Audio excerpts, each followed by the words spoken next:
fraudsters, many of whom are from Minnesota's Somali community, have stolen from programs meant to feed needy kids, provide services to autistic children, house low-income and disabled Americans, and provide health care to vulnerable Medicaid recipients.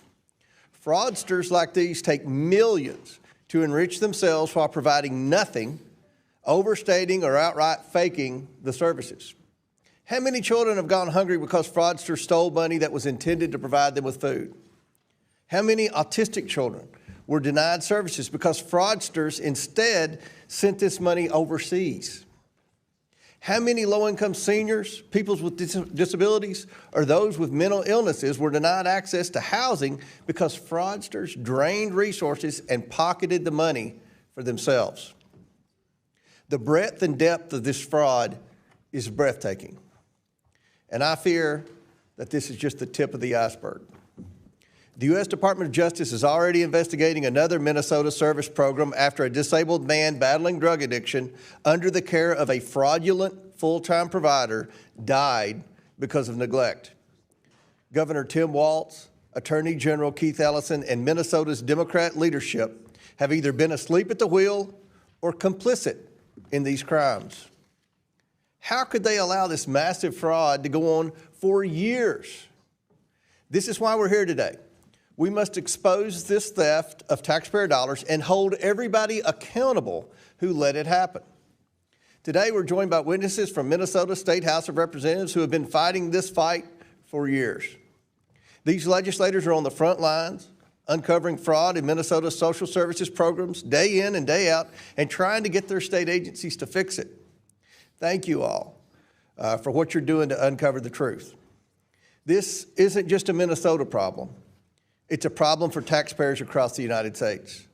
About 35% of Minnesota's budget comes from federal grants. 35% of Minnesota's budget comes from federal grants. Hardworking Americans pay those taxes, and that money is being funneled to fraudsters, funding luxury homes, fancy cars, and vacations abroad. Some of it is even allegedly going overseas to support terrorists. And yet, Governor Walz, Attorney General Ellison, and Minnesota Democrats failed to act despite countless warnings. They failed Minnesotans and all Americans, handing millions of taxpayer dollars to fraudsters. They failed children and others in Minnesota. They failed their own state employees, some of whom have come forward as whistleblowers. These whistleblowers have told us that the Walz administration retaliated against employees who warned and alerted the administration to the fraud occurring within these social services programs.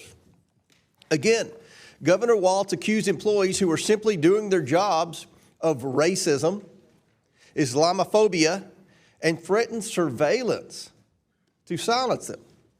President Trump and his administration are taking a whole-of-government approach and prosecuting these fraudsters. To date, the U.S. Department of Justice has charged 98 defendants in Minnesota fraud-related cases, 85 of whom are of Somali descent. 64 have already been convicted. The U.S. Department of Homeland Security is on the ground conducting investigations of suspected fraud sites in Minnesota. The U.S. Department of Health and Human Services has frozen child care payments and started requiring documentation to prove entities are indeed providing child care. Other federal agencies are halting grant programs, investigating public housing fraud, and strengthening program eligibility requirements. The American people demand jail time for those who stole their hard-earned money and accountability for officials who sat by as resources were drained. Congress must ensure there is change and accountability so this does not happen again. I look forward to hearing from our witnesses today. Americans, thank you all for exposing this critical issue. And with that, I yield to Ranking Member Garcia for his opening statement. Thank you, Chairman Comer. I just want to start by thanking, of course, our witnesses for being here today and for all the members being back. We all agree, I think everyone on both sides of the aisle can agree, that fraud is a threat at every level of government, in every private sector business, and to every single American. Fraud exists everywhere. When I was mayor of my hometown in Long Beach, we worked for better and more efficient government and took on fraud whenever it existed, and wherever it appeared to protect taxpayers. It's something that all of us take seriously every single day. When we find fraud, we should punish people and those that are committing it against the American public, especially when it damages services that people rely on. Now, what we should not do is use fraud as an excuse to rip away aid from innocent people who follow the rules and need help in our society. We should fight fraud when people rip off programs designed to help working families. And also, we should fight fraud when large corporations and wealthy individuals dodge their own taxes and rig the system for their own benefit. And especially, we should fight fraud when figures in our government, particularly those in power within the White House or our agencies, get rich and profit from their offices. Fraud is never acceptable, and it undermines public trust, whoever commits it. But let's remember that some of the worst fraud and corruption is actually found at 1600 Pennsylvania Avenue. Republicans like to talk about fraud in states with Democratic governors, oftentimes exclusively. But Republicans also have a president who has pardoned or reduced jail time for 25 criminals convicted of fraud in this year alone. Now, some of these fraudsters have made also huge campaign contributions to Donald Trump. And worst of all, Trump's pardons mean that these criminals can avoid paying back more than $1 billion, which they owe their victims, and dwarfs much of the fraud that the House majority wants to talk about today. This is actually the opposite of accountability. Instead, the House majority wants to excuse and cut programs, which they have done from the start. Now, Donald Trump's signature law cut money for health care and food programs. Medicaid and CHIP help almost half the kids in the United States see a doctor. And that, we lost, of course, $1 trillion in those programs. Over 10 million people could lose health care. Trump's law also cut 40 million people who use SNAP. And this includes, by the way, 1 out of every 5 kids. And this is happening not just in Minnesota. The president plans to freeze more than $10 billion for child care subsidies, social services, and cash support for low-income families in Minnesota, New York, Colorado, Illinois, and my home state of California. Of course, we know these states have Democratic governors that Donald Trump wants to punish. And we should look at those consequences if we want to talk about fraud. In Minnesota, which we're talking about today, Donald Trump is removing child care funding for the entire state. That frozen funding provides child care for over 18,000 kids. These kids didn't commit fraud. So I want to know why they should be punished. Last night, he said he's withholding all possibly Medicaid funds from Minnesota, which could harm 1 in 5 residents. Now, in New York, another state he's threatening, that's over 66,000 innocent kids, while pardoning, of course, 25 fraudsters and robbing victims of over $1 billion. Donald Trump should have to face the kids and parents who will be hurt, even though they've done nothing wrong. I want to know what the president and the House majority expect the parents of these kids to do. Many don't seem to care. He wants to pardon and protect more rich crooks and fraudsters who have robbed over $1 billion from innocent people. Now, in California, in my home state, this threatens over 176,000 kids. 176,000 kids. Well, he continues, of course, to pardon fraudsters and connected folks that have donated immense amounts of money to his campaign. Now, this hurts not just Democratic families, but Republican families. It's innocent kids, regardless of political party, who need child care. We are in an affordability crisis, and the majority is not going after the real fraud that's being committed to the American public. Now, in Illinois, he has threatened funding for more than 62,000 kids. 62,000 kids. And finally, in Colorado, the other state that he's going after, more than 16,000 kids will lose funding. But we know, of course, that the president will let his friends get away with crime. And I want to point out one last thing, which is so important. While Donald Trump attacks these states, the Wall Street Journal on Monday reported a massive Mississippi scandal. Mississippi, of course, isn't on Trump's list. We don't have witnesses from Mississippi here today. Oversight Republicans aren't calling in Governor Tate. And I think the question is, why? We have real fraud happening, yet there's zero interest, apparently, in what's happening here in Mississippi and other places. Republicans want to cut benefits and attack states with Democratic governors. And what it's done, particularly in places like Minnesota, it has unleashed bigotry and hate. Minnesota child care centers have become the target of harassment and even vandalism and theft. Parents are afraid to drop their kids off in the morning and go to work. This is an opportunity, again, to attack for the House majority and smear innocent people without evidence. If we cared about fraud, we'd be starting at the very top. This is critical for the country and to actually take on fraud and abuse and the fraudsters that are being pardoned across the United States. Mr. Chairman, I yield back. Gentleman yields back. I would like to now welcome our witnesses here today. First, we have Kristen Robbins, Chairwoman of the Fraud Prevention and State Agency Oversight Policy Committee and representative for District 37A in the Minnesota House of Representatives. Welcome. Next, we have Walter Hudson, a member of the Fraud Prevention and State Agency Oversight Policy Committee and representative for Minnesota's District 30A. Next, we have Marion Raric, a member of Fraud Prevention and State Agency Oversight Policy Committee and representative for District 29B in Minnesota. Lastly, we have Brendan Belaloo, a former special counsel at the Department of Justice. So thank you all for joining us, and we look very forward to your testimony today. This is an issue the American people are very interested in. Pursuant to Committee Rule 9G, the witnesses will please stand and raise their right hand. Do you swear or affirm that the testimony you are about to give is the truth, the whole truth, and nothing but the truth, so help you God? Let the record show that the witnesses answered in the affirmative. Thank you all, and you may take a seat. We appreciate you being here today and look forward to your testimony. Let me remind the witnesses that we have read your written statements, and they will appear in full in the hearing record. Please limit your oral statements to 5 minutes. As a reminder, please press the button on the microphone in front of you so that it is on and the members can hear you. When you begin to speak, the light in front of you will turn green. After 4 minutes, the light will turn yellow. When the red light comes on, your 5 minutes have expired, and we would ask that you please wrap up. I now recognize Representative Robbins for her opening statement. Good morning, Mr. Chairman and members. Thank you for inviting us to testify. As chair of the Fraud Prevention Committee in Minnesota, I've been working to uncover the massive fraud under Tim Walz, propose solutions, and hold state agencies accountable. Today, I will highlight the scale of the problem, outline the work our committee is doing to fight the fraud, and provide a roadmap for other states on how to detect and stop fraud. Minnesota is one of the highest tax states in the nation, and hardworking Minnesotans have been told that they don't pay their fair share for years.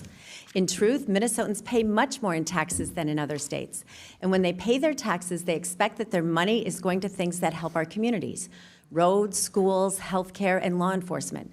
They do not want their tax dollars absconded by criminals to buy resorts and apartment buildings in Kenya, property in Turkey, and luxury homes and cars in the U.S. Tim Walz and his administration have willfully turned a blind eye to crime in the face of countless whistleblower and auditor reports, as well as stories by local investigative journalists and the Center of the American Experiment. These are actual crimes that must be punished. They are crimes against our moral values and erode trust in government. The time for accountability and justice is here. First, we are unearthing staggering amounts of fraud in Minnesota. As far back as 2014, there were credible whistleblower allegations of millions in daycare fraud. Instead of shutting it down, the state minimized whistleblower reports and allowed fraud to grow. Unfortunately, child care fraud was just the tip of the iceberg. Since 2019, Tim Walz and Minnesota Democrats have allowed fraud to absolutely explode in Minnesota. There's been more than $300 million in the Feeding Our Future child nutrition program scandal, and the Feeding Our Future prosecutions revealed that as many as half of those indicted also ran other Medicaid-funded programs. Yet despite this being known back in 2023, Tim Walz and his agencies have done nothing to stop those defendants from getting additional state money. We have now found fraud in multiple Medicaid programs, including autism centers, sober homes, non-emergency medical transportation, integrated community supports, and housing stabilization. Just last month, our committee held a hearing on credible allegations of fraud in 2 new areas: adult day services and assisted living. First, U.S. Attorney Joe Thompson, the leading prosecutor in these cases from the Biden administration and the Trump administration, says the fraud could be an astronomical $9 billion. In the face of mounting reports and literal criminal indictments and convictions, the Walz administration has repeatedly and publicly denied or downplayed the fraud. Just last January, the commissioner of DHS, Jody Harpstead, who'd been on the job for 5.5 years, said, "There's a lot more rumors of fraud than there is actual fraud." You cannot make this up. The Walz administration has been gaslighting Minnesotans on the scale of the fraud problem for years. In response, when Republicans took control or ended Democrat control of the Minnesota House last year, we created the Fraud Prevention and State Agency Oversight Committee. Since last February, we have held 15 hearings where we have grilled officials, exposed new areas of fraud, and repeatedly flagged failures in internal controls. I authored a new law to expand whistleblower protection, and we created a portal, mnfraud.com, resulting in a surge of new whistleblower reports that our amazing staff is still working through. Under the leadership of our Vice Chair, Patty Anderson, we passed a bipartisan bill in the Senate to create an independent Office of Inspector General. When it got to the House, Democrats killed it because the DHS commissioner testified against it. The Tim Walz administration has utterly failed to protect Minnesota taxpayers and vulnerable citizens, ignoring years of credible reports and retaliating against those who spoke up, often by claiming they were racist or Islamophobic. Tim Walz and the Democrats have repeatedly protected their political base at the expense of all Minnesotans.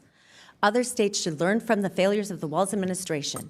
So I'll give you a quick roadmap on how to find and stop fraud. First, culture matters. Fraud flourishes when leaders ignore it and criminals see they can get away with it. Second, fraud flourishes when basic internal controls are not followed. This is not complicated. Third, you have to look at the interconnections of relationships in businesses in multiple program areas in Medicaid. It's a huge red flag that has been ignored in our state. Finally, it is important to say what is true and to stand up against fake allegations of racism or Islamophobia.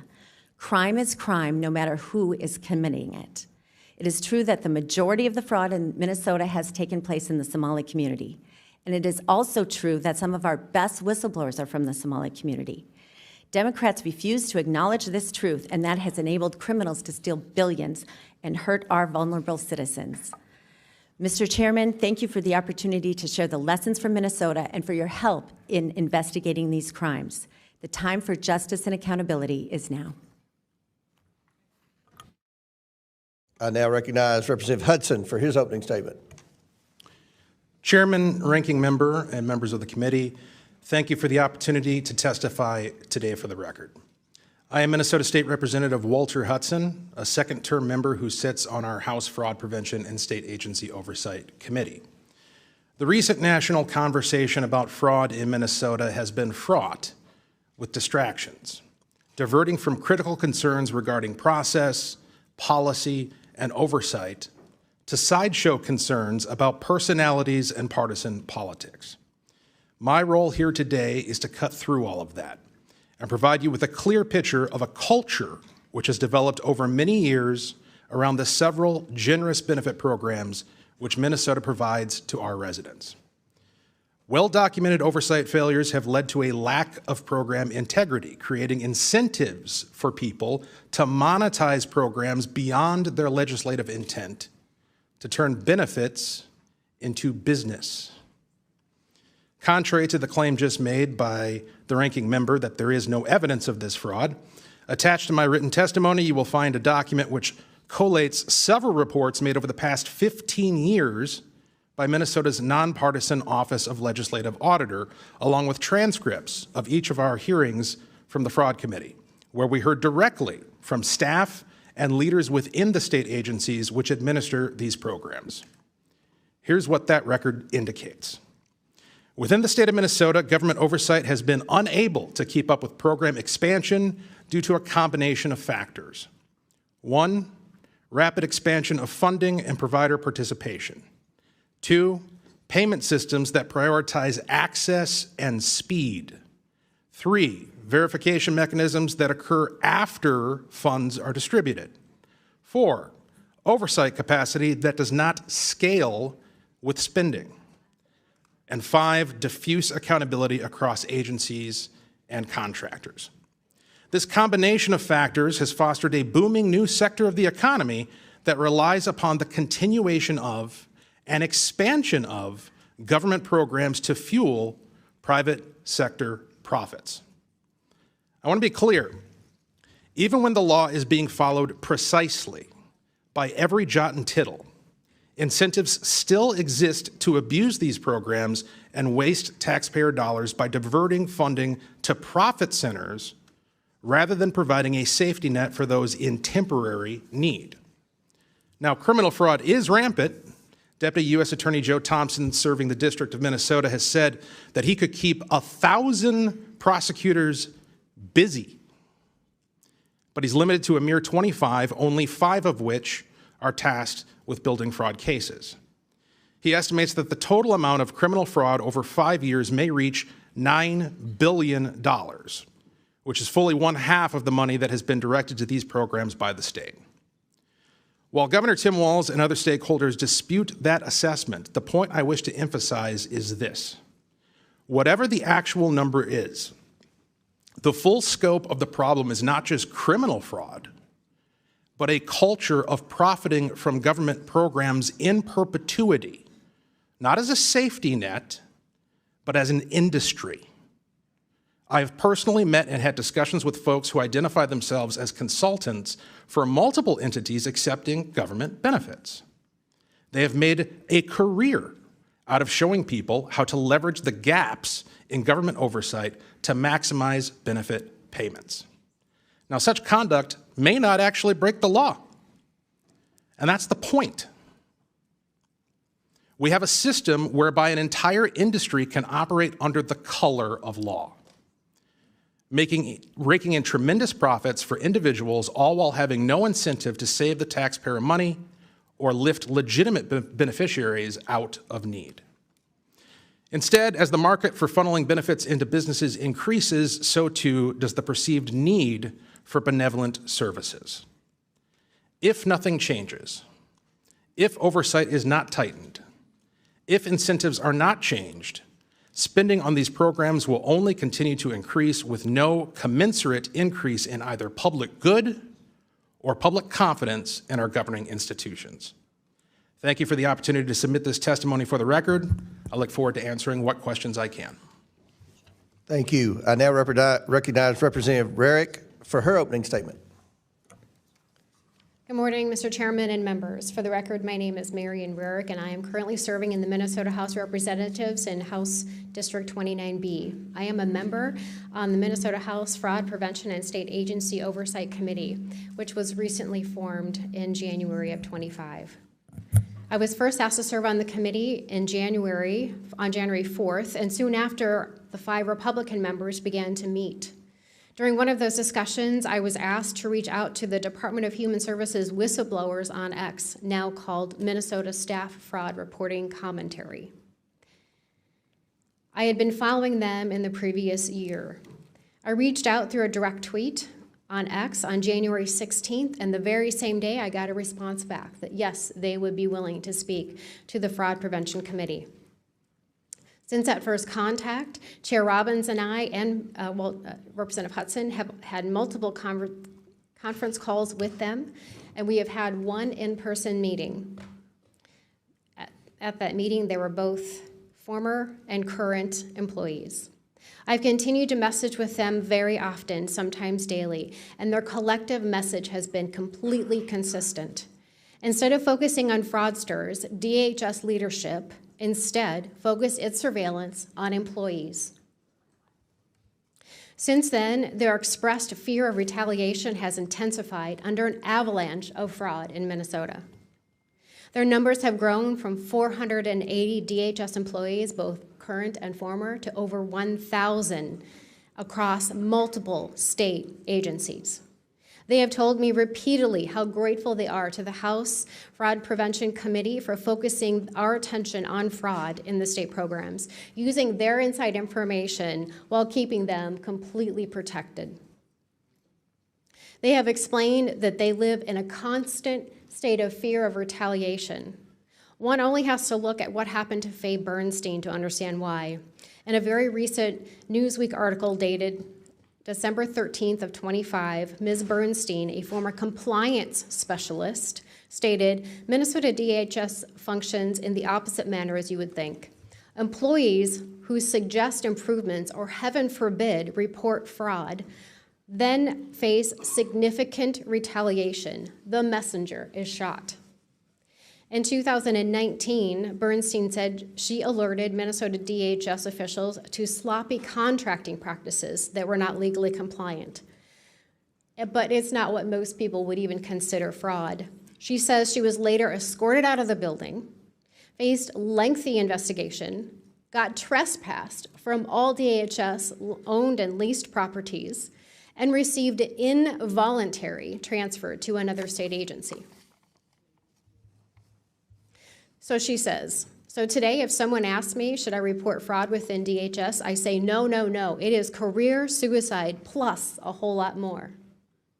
So let's talk about that plus a whole lot more. In our face-to-face meetings with a group of whistleblowers, they revealed that retaliation now includes threats of being fired with cause, which means you do not get unemployment insurance in the state of Minnesota, being blacklisted from all state agencies, and I would note most likely our largest counties as well, which are Democrat-run. And then there was a veiled threat of the use of military intelligence against them. They later informed me that it was discovered that in some targeted employees or suspected whistleblowers' personnel files were pictures of their homes and their cars. They also described that supervisors asked them questions about their families that to them felt like a threat. One example was, we need to know where your kids go to school and where their bus stops are. I will also note that whistleblowers we spoke to described many times that DHS used surveillance programs to surveil employees' emails and chats and other communications, looking for keywords like fraud, double billing, underspending, and overpayments. One example that the whistleblowers let me know about Lieutenant Governor Flanagan. April 12th, 2024. Flanagan comes to a DHS Health and Human Services Equity Conference at the Heritage Center and Brooklyn Center. On stage, Flanagan acknowledges the X account and the fraud concerns it raised and publicly denounced the X users and called them weirdos and losers sitting in their mother's basement. This was in a public setting with hundreds of participants and it elicited gasps among the crowd. Thank you, Mr. Chairman. Thank you. I now recognize Mr. Belaloo for his opening statement. Thank you. My name is Brennan Belaloo. I'm a former federal prosecutor and a native Minnesotan. Like all Minnesotans, like all Americans who have heard this story, I am deeply distressed by the fraud on the state's social service programs. Most notably, in 2022, the Department of Justice indicted 47 people for stealing an estimated $246 million in funds meant to feed children during the COVID-19 pandemic. As late as 2025, 78 people have been indicted as part of the scheme and 56 have pleaded guilty. More recently, the department has charged over a dozen people for stealing $14 million from a program meant for children with autism and millions more from a program meant to help disabled Minnesotans maintain stable housing. This is heartbreaking for several reasons. At the most basic level, money meant for the neediest among us, the hungry, the disabled, the destitute, was stolen. I fear that skepticism of Minnesota's social safety net, one of the things that makes the state great, will grow, and it will be harder to fund these programs in the future. And I fear that the actions of a few people will be used to demonize an entire population of Somali and East African Minnesotans who overwhelmingly have made the state more vibrant, more diverse, and more prosperous. I also fear the selective interest in fraud in America, because at the same time that these crimes are rightly being investigated by state and federal authorities, the larger infrastructure for prosecuting fraud and white-collar crime is being dismantled. Let me give you a few examples. In February 2025, the Department of Justice paused enforcement of the Foreign Corrupt Practices Act, which prohibits foreign bribery and criminal violations of the Foreign Agents Registration Act, which, as the name suggests, prohibits acting as a secret agent of a foreign power. Between February and April of last year, the department disbanded its Klepto Capture Task Force, which enforced sanctions against Russian oligarchs, and the National Cryptocurrency Enforcement Team. And last year, the department forced out most of the lawyers of the Public Integrity Section, which prosecutes crimes by government officials, announced plans to dismantle the Tax Division, which prosecutes tax evasion, and shuttered the FBI task force that investigated congressional misconduct. More than just dismantling infrastructure for pursuing violations of the law, the government is, for favored defendants, appearing to enable it. In 2024, the Justice Department indicted Andrew Wiederhorn, the CEO of a casual fast food chain, for allegedly stealing $47 million from his own company. After his business donated $100,000 to the Trump inaugural committee, his case was dropped, and the line-level prosecutor on his case was fired. In 2021, the department sued Boeing for deceiving the government about the software that caused 2 plane crashes, killing 346 people.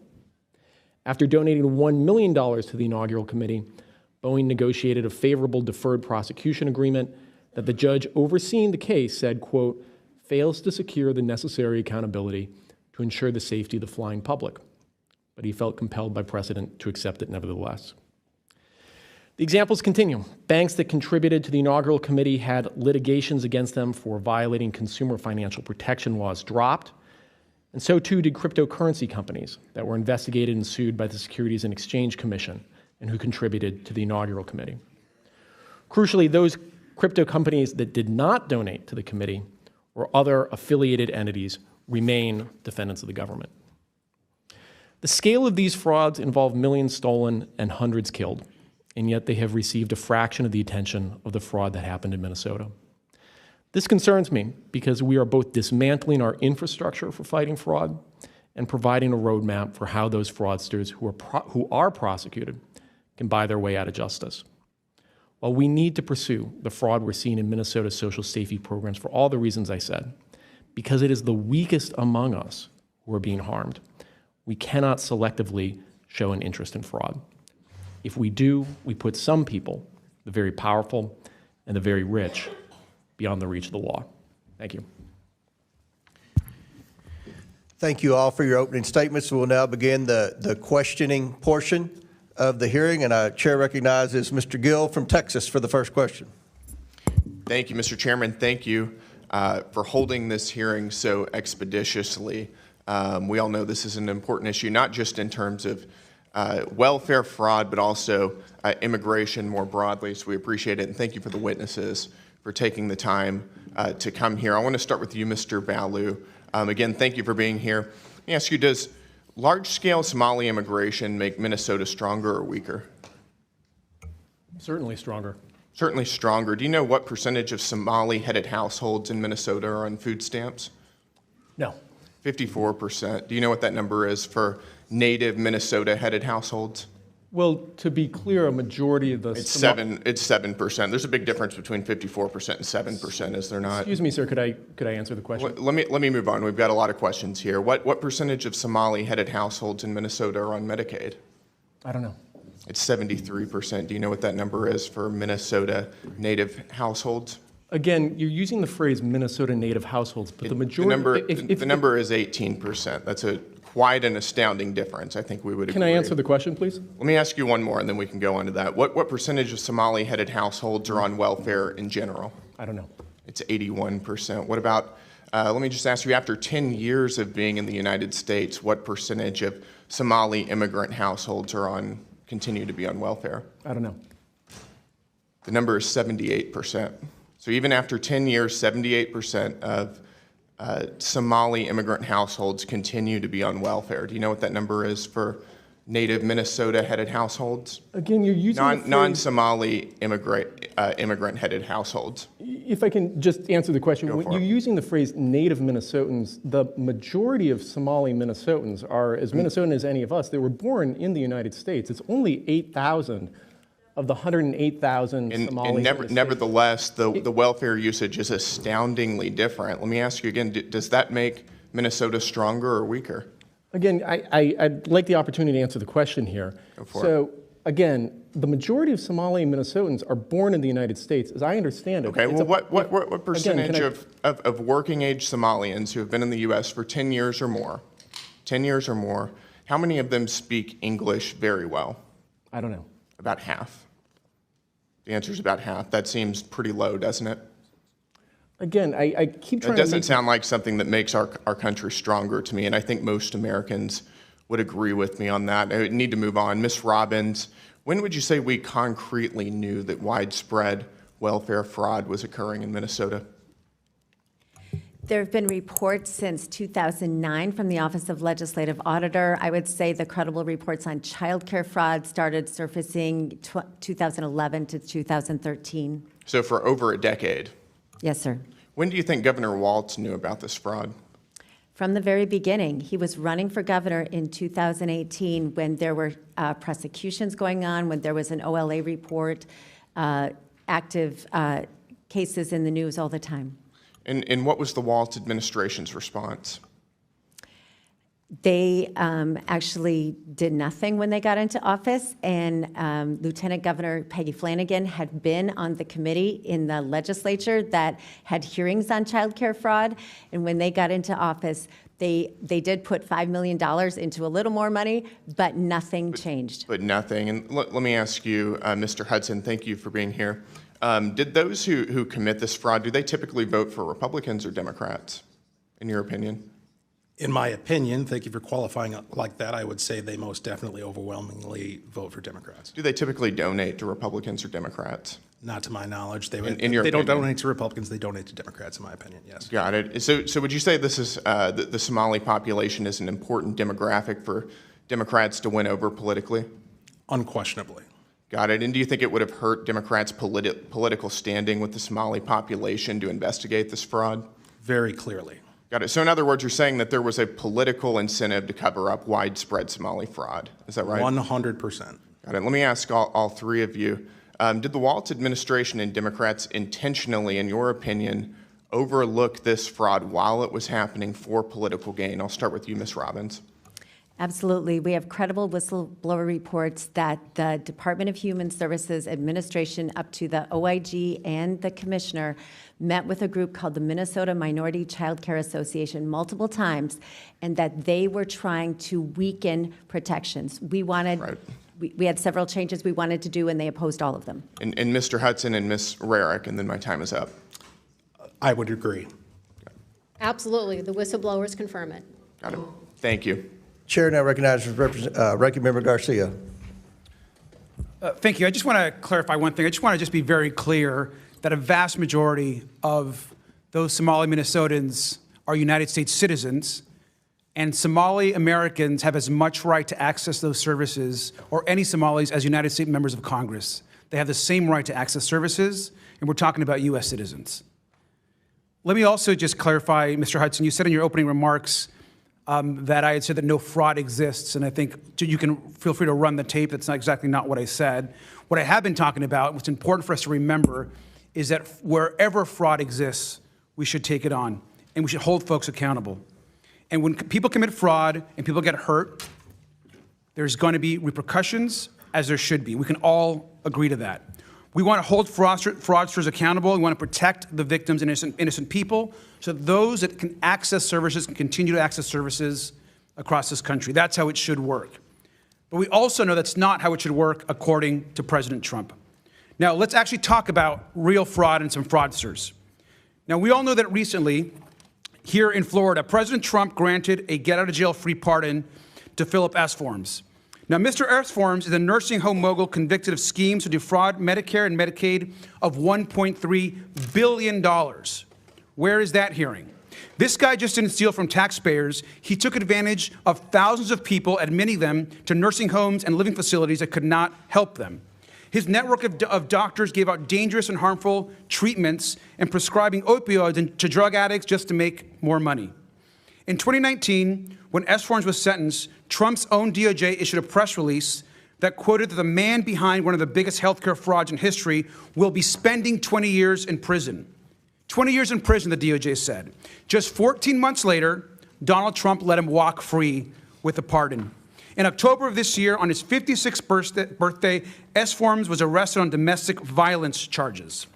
Let's look at another case, another Trump case. Joseph Schwartz, he was sentenced for taking advantage of nursing home residents and workers and defrauding the government of $38 million. Where is that hearing? Schwartz paid lobbyists almost $1 million to secure a pardon from the president, and it worked. In November of this last year, a full and unconditional pardon was granted by President Trump for this enormous amount of fraud. Now let's look at Paul Walzak, a tax cheat whose crimes cost taxpayers almost $1.1 billion, dwarfing what we're talking about today, as he made lavish purchases like a $1 million luxury yacht. Now, Mr. Walzak was supposed to spend 18 months in prison, a fraudster who we want to go after. He should have been held accountable for his crimes. And he was supposed to pay $4.4 million back to the taxpayers. While this pardon application was pending, his mom was invited to a $1 million per person candlelight dinner at Mar-a-Lago with President Trump. She attended, and less than 3 weeks later, her son received a full and unconditional pardon. Now, I'm assuming that our witnesses here today would think this is horrific fraud and would disagree with these pardons. I'd like to just, do you agree with this pardon? I'd like to begin with our witnesses. Sir, I've not looked at the facts of the case or the law, so I cannot make a statement on that. So you can't make a statement on these pardons. You haven't read anything about them in the news, apparently. These are pardons to criminals and fraudsters that our witnesses clearly have no interest in. Now, in Trump's America, rich people can rip innocent people off whenever they want and get a pardon. And the answer to fraud here is to cut off benefits to innocent people. Most of these folks are innocent people and kids who just need their services. Donald Trump's decision to freeze $10 billion in social services funding to 5 states does not hold criminals accountable. It hurts the very people who are harmed by fraud in the first place. Mr. Belaloo, just finally, you are from Minnesota yourself. How are Minnesotans on the ground being hurt by Trump's political retribution crusade? Well, the practical effect is that the pause on payments for child care services and Medicaid services is going to result in hundreds of thousands of the neediest Minnesotans being denied, in some cases, literally life-saving payments. And also, as we've been discussing here, there is a large, of course, immigrant community and a community that makes Minnesota stronger. Can you tell us how innocent people in the Somali community are being directly harmed? Well, you hear about the threats that are happening against the Somali community. You're hearing about the broad demonization that's happening against them in the media generally. I think, I know we're running out of time here, but if you look at the statistics, I believe it's 82 Somali Americans have been indicted so far. Out of 108,000 Somali Minnesotans in the state overall, that's something like a 0.07% criminal rate. When you compare that to 1/3 of all Americans have a criminal record, and I think it's 40% or approximately of white men under the age of 23 have been arrested. I don't think the statistics really compare. Thank you, sir. And I yield back. Without objection, House Majority Whip Emmer, Representatives Finstad, Fishback, and Stauber of Minnesota are waived on the committee for purpose of questioning the witnesses at today's hearing. Without objection, so ordered. Mr. Chairman, Chair I now seek recognizes- recognition to make 2 motions for subpoenas. I was going to recognize the whip, but if you have a motion or state your... I'd like to Yeah. make a motion to subpoena Neville Singham, a U.S. billionaire with reported ties to the CCP that's been funding extremist organizations, fueling division and civil unrest in this country, especially regarding the ICE riots last summer, as well as I'd like to make a motion to subpoena the ADL CEO Jonathan Greenblatt for stifling free speech by listing the phrase America First as hate speech and Turning Point USA as a hate group. A motion has been made. The committee will hold this motion in abeyance until the end of the committee hearing. The committee will now proceed with today's hearing. On a point of order, Mr. Chairman, will we get a written copy of that? Because that was a lot to go through. Okay, yeah, we'll work with Representative Luna and get a copy. Thank of you. that. All right. Chair now recognizes Majority Whip from Minnesota, Mr. Emmer. Thank you, Chairman Comer, for holding this important hearing. As I said on Monday, good riddance to Governor Walz, but he cannot escape accountability for the estimated $9 billion in fraud. How did this happen? And where the hell has the Twin Cities media been? The Star Tribune is complicit. They have had this story for years, if you just heard, and they've refused to report anything on it. In fact, they continue to try and cover up. Our Minnesota Republican colleagues have demanded answers and accountability for years, but have seen nothing from Walz, his administration, our Democrat colleagues like Tina Smith, Amy Klobuchar, Ilhan Omar, and Angie Craig, or the worthless Star Tribune. Thank God for President Donald J. Trump for finally bringing attention to this issue. Representative Raric, I'm going to begin with you. You've been working on this issue for years. You've spoken to the whistleblowers personally. Is that correct? That is correct. You have an understanding that 1,000 whistleblowers running an account on X have come forward to expose fraud in Minnesota state agencies, and they have been entirely ignored by Tim Walz and have even been retaliated against. Is that accurate? That is correct. Even this morning, I got another message. Well, in your experience, are their claims credible or are they politically motivated against Walz? They're completely credible, not politically motivated. In fact, many of these are Walz administration employees, correct? They are actually Democrats as well. Can you quickly give us one example of the retaliation these folks have been facing? Yes, I can. In my opening statement, I mentioned that the most severe ones was that they would be fired with cause, so they couldn't have unemployment insurance, that they would be blacklisted from all state agencies, and I bet that it's also Hennepin County and Ramsey County, as you know, those are Democrat-run, and much, much more. Based on what you've learned, Representative, over the last several years, do you have any doubt that Governor Tim Walz knew about this fraud as it was occurring? He absolutely knew that it was occurring.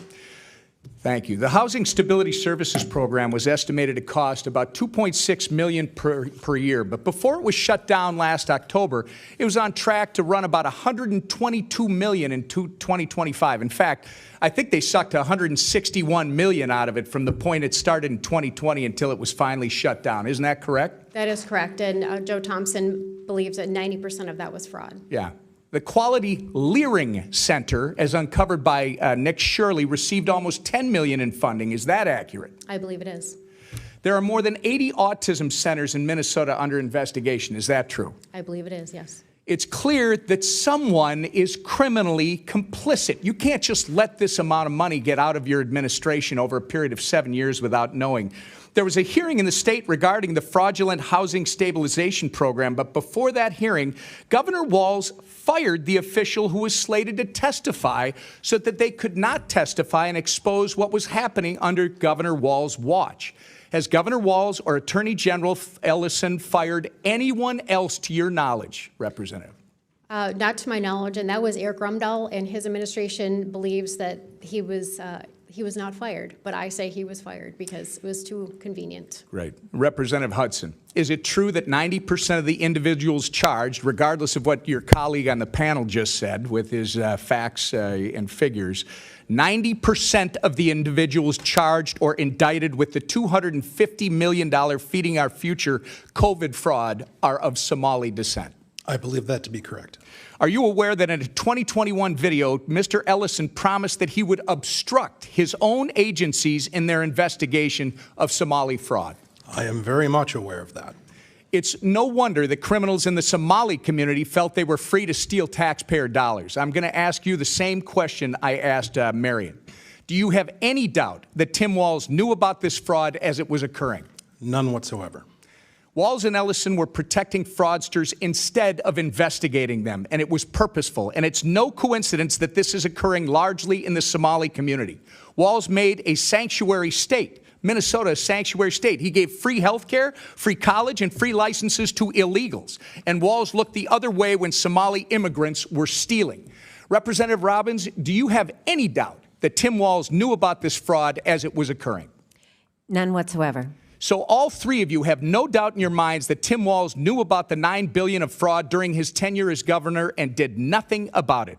It looks like my time is about to expire, and I do want to say to all of you, on behalf of Minnesota, thank you for being here, and justice will be served. Thank you, Mr. Chairman. Thank you, Mr. Whip. Chair now recognizes Ms. Norton from Washington, D.C. Thank you, Mr. Chair. Federal assistance programs are vital for keeping working families afloat and children healthy. Nearly 25% of adults and nearly 50% of children rely on federal assistance, including child care funding, Medicaid, and Children's Health Insurance Program, and the Supplemental Nutrition Assistance Program. Fraudsters targeting government programs have a uniquely harmful impact on Americans. They deprive taxpayers of efficient use of their funds, deprive intended recipients and sometimes the most vulnerable groups in our society of the services and assistance they are eligible for, and they reduce the public trust in government. But answers to fraud is not to freeze critical safety net programs and cause more suffering for Americans who are already struggling to afford everyday expenses. I have worked with my colleagues on the Government Operations Subcommittee on ways that federal agencies can identify and prevent fraud before payments are made. My Oversight Committee Democrat colleagues and I are also proud co-sponsors of Congressional Men's Taxpayer Funds Oversight Accountability Act. This legislation would strengthen the ability of federal agencies to reliably track federal funds, enabling more efficient analysis to identify and stop fraudsters. We can continue to reduce fraud and protect funding from bad actors by empowering oversight bodies like Inspectors General and the Government Accountability Office, which are often best equipped to investigate red flags and sound the alarm when there are problems to address. Applying additional safeguards requires a balanced approach that does not pull the rug out from under people, including children, who rely on help these programs provide. Congress must not allow partisan actors to seize on the misdeeds of a few in order to gut the vital programs that provide access to federal health care and special health education services, keep American children fed, and keep American parents to work with the knowledge that their children are safe. And I yield back. Gentlelady yields back. Chair now recognizes Mr. Jordan from Ohio. Thank you, Mr. Chairman. Mr. Hudson, who is Salim Saeed and Amy Bach? I recognize those names as defendants in the Feeding Our Future trial. They ran Feeding Our Future, is that right? That's correct. And they've been indicted? That's correct. They've been convicted? That's correct. And they're in jail waiting sentences, is that right? As I understand it. Okay, I want to go back, because earlier with Mr. Gill, you said that they overlooked the fraud. I think it's worse than that. I think they helped it along. I'm going to go to this meeting that took place, or actually I want to go to March 30th, 2021. Is it true back in March of 2021, the Minnesota Department of Education suspended payments to Feeding Our Future, that program? Is that right? I believe that's correct. And then a month later, they resumed payments. That's correct. What caused them to change their mind? In my opinion, what caused them to change their mind was pushback from their constituency within the Somali community, who accused the state agencies of being racist. But what caused them to stop it in the first place? Was it whistleblowers coming forward? Was it like this something's not right here? What happened?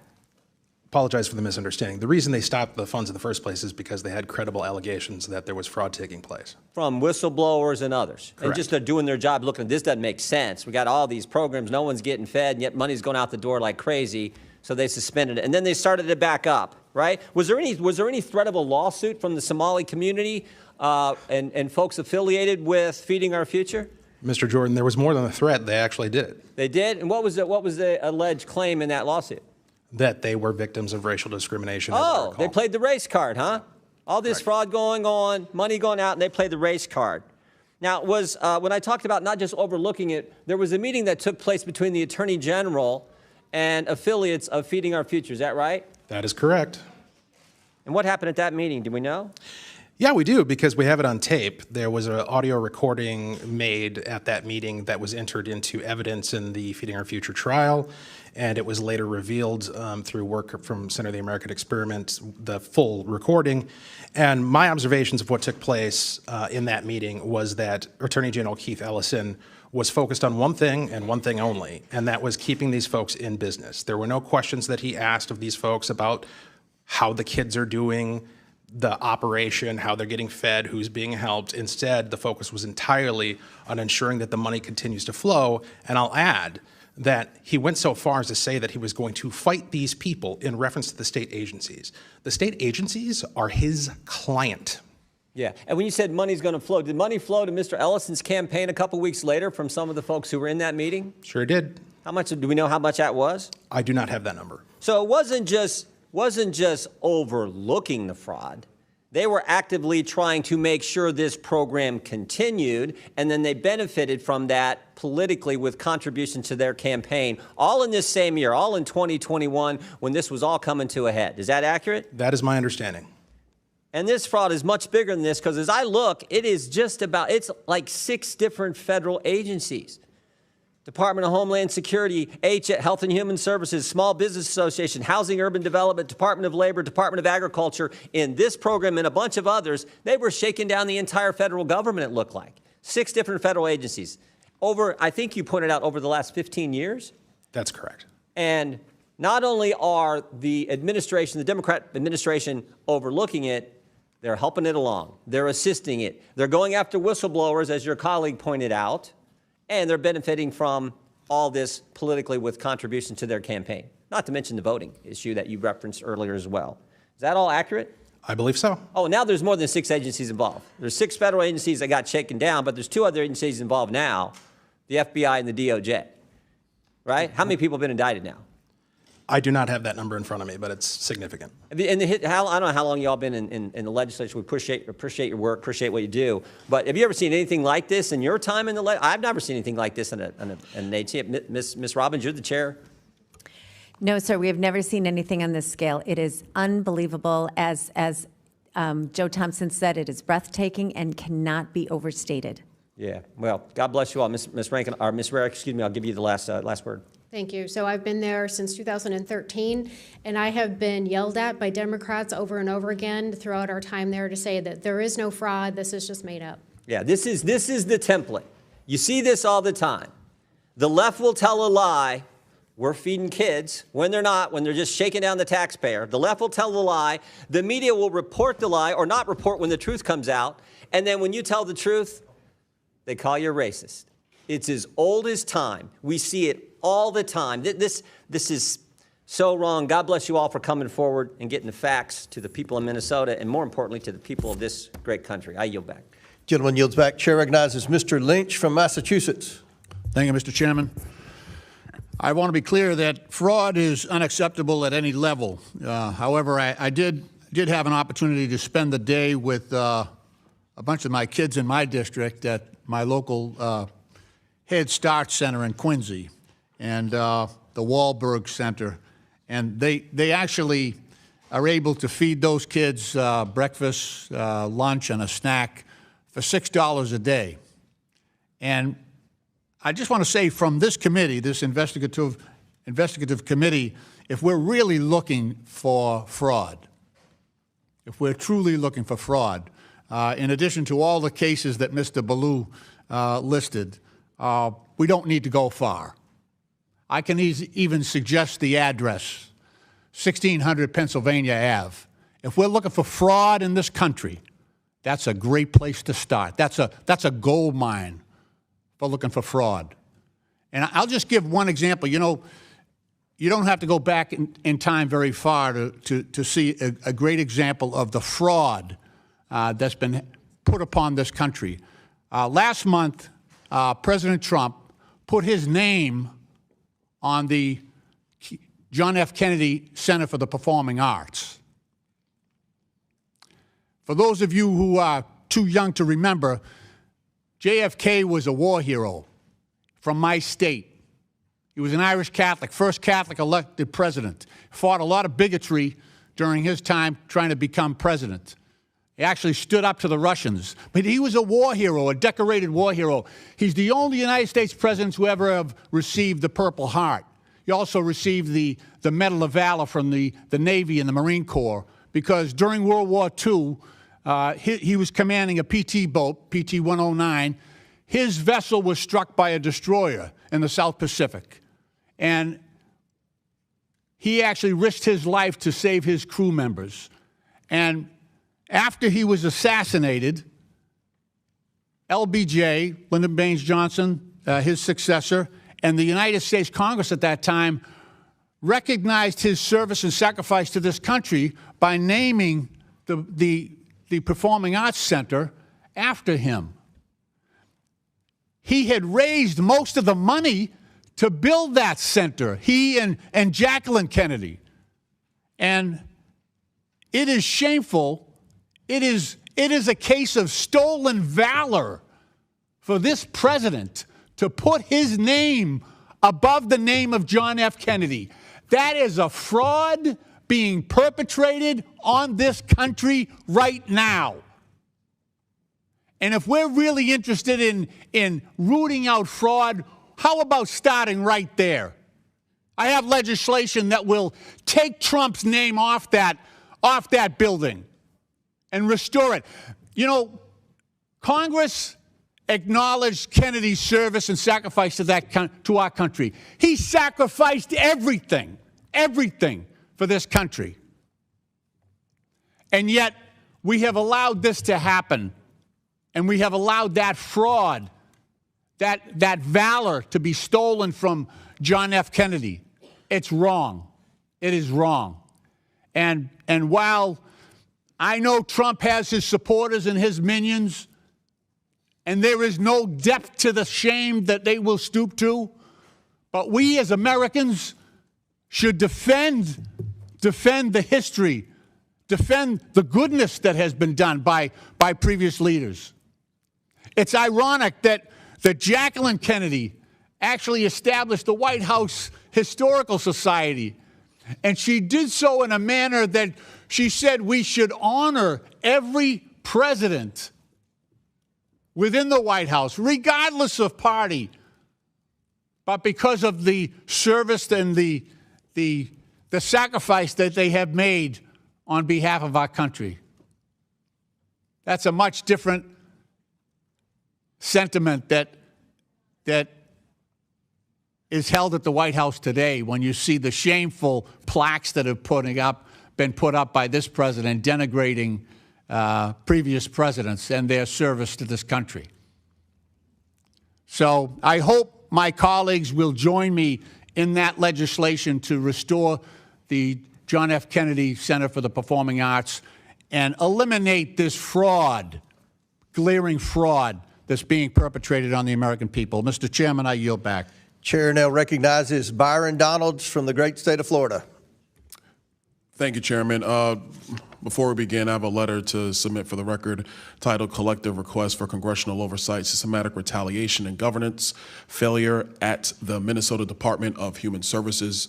Chairman, this letter was written by the whistleblowers and has been provided to the committee. I want to submit that for the record. Without objection, so ordered. Ms. Raric, first of all, thank you for your service to the state of Minnesota. I want to refer back to your commentary about a meeting where the Lieutenant Governor of the state of Minnesota, Lieutenant Governor Flanagan, came and admonished these whistleblowers. Can you go into more detail about what was said in this meeting? Thank you, Mr. Congressman. So I don't have any more detail other than what I read into the record. Unfortunately, it was obviously a public meeting, and there were hundreds of DHS employees, so Department of Human Services employees there.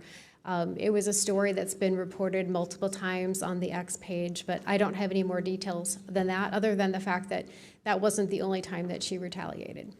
Do you think that the lieutenant governor was operating outside of the purview of Governor Walz? So it's interesting, the timing, and it was before he ran as the vice president, and so she was completely almost tied at the hip with Governor Walz at that time in history. I think it's important for people to understand that in virtually every state in the country, the lieutenant governor is essentially chosen by the governor. And so lieutenant governors typically do not operate outside of the purview of the governor. It's kind of their job to, play QB2, if you will, to the governor. So would it be clear to state that the lieutenant governor's comments trying to railroad whistleblowers, trying to demean whistleblowers and discourage whistleblowers was at the directive of Governor Walz? You can definitely assume that because, like I said, at that moment in time, up until the point where the governor ran for VP, she was seen at literally every press conference. She was in all the meetings. They were tied at the hip. They were always together. So if she was saying it, he had approved it. I'm certain of it. Well, I guess you could say she's kind of a knucklehead, too. Moving on, the list of programs in the fraud in Minnesota are rampant. You have the Child Care Assistance Program. You have the Feeding Our Future. You have the Housing Stabilization Services. You have the Early Intensive Development and Behavioral Intervention. You have Integrated Community Supports. Ms. Robbins, you're the chair of the investigative committee. The depth of fraud that you have seen, were there controls in place in the state of Minnesota that could have prevented this fraud? And were these controls ignored by the Walz administration and by the Department of Human Services? Absolutely. So we have many whistleblower reports talking about how DHS undermined ability to strengthen internal controls. So, for example, there was an effort for the Child Care Assistance Program. They have a clear and convincing evidence standard to disqualify someone from being a provider, where all the other programs are a lower standard, preponderance of the evidence. There was an effort to make this a lower standard so it was easier to disqualify people to preponderance. And the Minnesota Minority Child Care Association, which was run by a group of Somali providers, opposed it, and DHS went along with their recommendation. And in a similar vein, we were trying to reduce the number of child care employees with children that could work in these child care centers, because that was one of the vectors of fraud, right. And they opposed that. So you had the Somali community who on purpose was petitioning the state of Minnesota to lower the standards to be able to make sure that fraud could not be caught. Is that correct? Well, they wanted to keep the standard clear and convincing, which makes it harder to disqualify people. So it makes it harder for them to be disqualified right. from wasting taxpayer funds. Is that Absolutely. correct? Okay. Ms. Robbins, I want to stay with you. I want to talk about use of funds. You've talked about some of these funds were used to buy property in Kenya. Yes, sir. Property in Turkey. Do I have that correct? Yes. Remittances back to Somalia. Yes. I think it's important for the committee to understand that these remittances in part are used in what's called the Hawala. I want to make sure I have the terminology right. The Hawala network. Ms. Robbins, can you speak to what the Hawala network is? Yes. So it's an informal network where someone goes to a Hawala place in Minneapolis, which is like a money exchange or a money sending site, and they say, I want to send X amount of dollars, and then there's a receiving site in Somalia, and they put the cash, take the cash out. So money doesn't cross the border. It's an order for money here that gets transmitted to Somalia. For the time, because I'm out of time, I want to expound. In Somalia and other parts in the Middle East region writ large, a Hawala network is a bunch of money exchangers, hand to hand, not bank account to bank account. Exactly. And what is clear in Somalia and other parts is that Al-Shabaab, the largest Al-Qaeda affiliate in Somalia, they have their hands all through this network. So taxpayer money, United States dollars, that are being remitted into Somalia, in part, have been utilized or have fallen into the hands of Al-Shabaab. Do you think that's a correct assessment? Yes, we have plenty of evidence of that, from money directly going to Al-Shabaab, but then also indirectly because they take a cut of whatever gets sent to Somalia.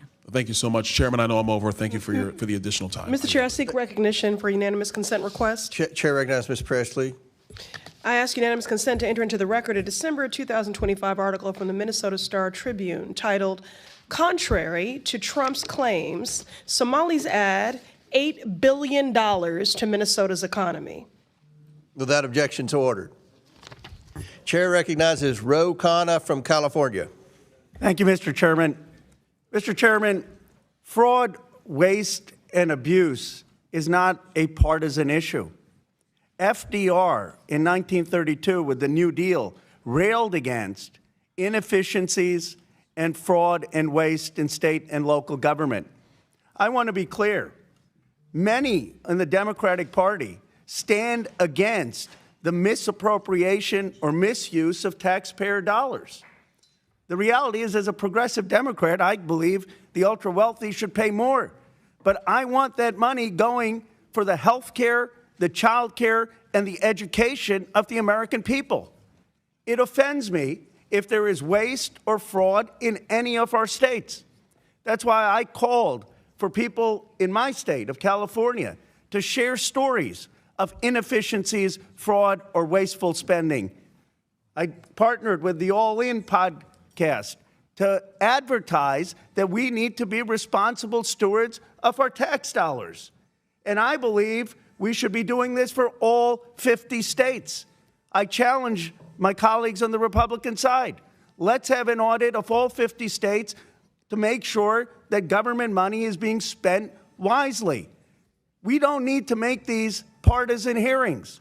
Every American has a stake in making sure that they have a receipt for where their tax dollars are going.